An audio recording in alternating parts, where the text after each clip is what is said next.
Sir, അതേപോലെ തന്നെ internship ചെയ്യാൻ വരുന്നവരുണ്ട്, അതേപോലെ തന്നെ കോഴ്സ് കംപ്ലീറ്റ് ചെയ്യുന്നവരും. ഇവർക്ക് ആർക്കായിരിക്കും ഈ പ്ലേസ്മെന്റ് കൂടുതലും കിട്ടുന്നത്? ശരിക്കും പറഞ്ഞാൽ ഡിമേക്കിന്റെ ചരിത്രത്തിൽ തന്നെ ഇവിടെ വന്നിട്ടുള്ള ഒട്ടുമിക്ക ആൾക്കാർ ഇന്ന് digital marketing, graphic designing, multimedia രംഗത്തൊക്കെ വർക്ക് ചെയ്യുന്ന ഒരുപാട് പേരുണ്ട്.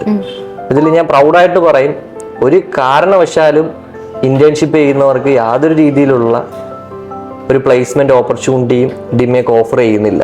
ഒരു പ്ലേസ്മെന്റ് തരാം അല്ലെങ്കിൽ ജോലി തരാം, ഞങ്ങൾ ഇന്റേൺഷിപ്പ് ചെയ്യൂ എന്ന് എവിടെയും ഡിമേക്കിന്റെ ഇന്റേൺഷിപ്പിന്റെ ഒരു മാൻഡറി ആയിട്ടുള്ള ഒന്നിലും നമ്മൾ കൊടുത്തിട്ടില്ല. ബട്ട് ഇവിടെ ഇന്റേൺഷിപ്പ് ചെയ്ത് കംപ്ലീറ്റ് ആയി സ്കിൽഡ് ആയിട്ടുള്ള ആൾക്കാരെല്ലാം ഈ പറയുന്ന രീതിയിൽ ഒന്നെങ്കിൽ നമ്മളെ സൈഡിൽ നിന്ന് പ്ലേസ്മെന്റ് കിട്ടിയവരുണ്ട്.